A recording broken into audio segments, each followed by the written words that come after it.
సింగపూర్లోని నేడు ఒక స్కూల్లో అగ్ని ప్రమాదం జరిగిన ఘటన నేషనల్ లెవెల్లో హాట్ టాపిక్గా మారిన సంగతి తెలిసిందే. అదృష్టం కొద్దీ ఎలాంటి ప్రాణహాని జరగలేదు. కానీ ఈ ప్రమాదంలో దాదాపుగా 15 మంది విద్యార్థులు, 4 పెద్దలు గాయపడ్డారు. ఆ గాయపడిన విద్యార్థుల్లో ఆంధ్రప్రదేశ్ ఉప ముఖ్యమంత్రి పవన్ కళ్యాణ్ కొడుకు మార్క్ శంకర్ పవనోవిచ్ కూడా ఉన్నాడు.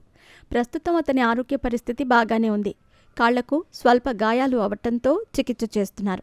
ఈ ప్రమాదానికి సంబంధించిన పూర్తి వివరాల్లోకి వెళితే, ఈ స్కూల్ సింగపూర్లోని రివర్ వ్యాలీ రోడ్డు వద్దే ఉండే షాప్ హౌస్లోని 2-3 ఫ్లోర్లలో ఈ ప్రమాదం నిన్న 9:45 ప్రాంతంలో సంభవించినట్టు తెలుస్తోంది.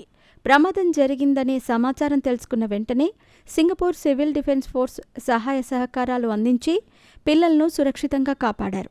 చెలరేగిన మంటలను ఆర్పటానికి దాదాపు 3 వాటర్ జెట్లను ఉపయోగించి 30 నిమిషాల్లో మంటలను ఆర్పేశారు. ఈ ప్రమాదం జరిగిన ప్రాంగణంలో దాదాపు 80 మందిని ఖాళీ చేయించారు. అందుకు సంబంధించిన రెస్క్యూ సిబ్బంది ఆపరేషన్స్కి సంబంధించిన వీడియోలు సోషల్ మీడియాలో బాగా వైరల్ అయ్యాయి. ఈ ప్రమాదం జరగడానికి గల కారణాలను వెలికి తీసేందుకు దర్యాప్తు చేస్తున్నారు. ఇదంతా పక్కన పెడితే, ఈ స్కూల్లో శిక్షణ నేర్చుకోవటానికి వారానికి గాను 43,000 రూపాయల ఫీజు చెల్లించాలట.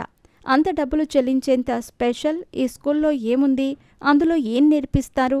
అసలు ఈ అగ్ని ప్రమాదం ఎలా జరిగింది అనేది ఇప్పుడు మనం తెలుసుకుందాం. 2020వ సంవత్సరంలో న్యూటన్ షో క్యాంపుల యజమానులు సింగపూర్లో ప్రారంభించారు. ఈ స్కూల్ యొక్క ముఖ్య ఉద్దేశం ఏంటంటే, నేటి తరం పిల్లలకు జీవితంలో సరికొత్త విభాగాల్లో నైపుణ్యం అందించాలనే లక్ష్యంతో ఏర్పాటు చేశారు.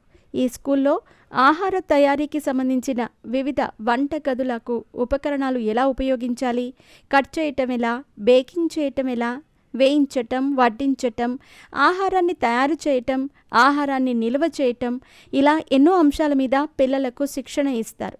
పిల్లలు చిన్నతనంలోనే పిజ్జా, కప్ కేక్స్ వంటివి తయారు చేయగలుగుతారు. సమ్మర్ హాలిడే సందర్భంగా క్యాంప్ కోసం పవన్ కళ్యాణ్ కొడుకు కూడా ఈ స్కూల్లో శిక్షణ కోసం చేరాడు. 2025 మార్చి 3వ తేదీ నుంచి ఈ క్యాంపు కార్యక్రమాలు మొదలయ్యాయి. మే 16 వరకు ఈ క్యాంపు ముగుస్తుంది.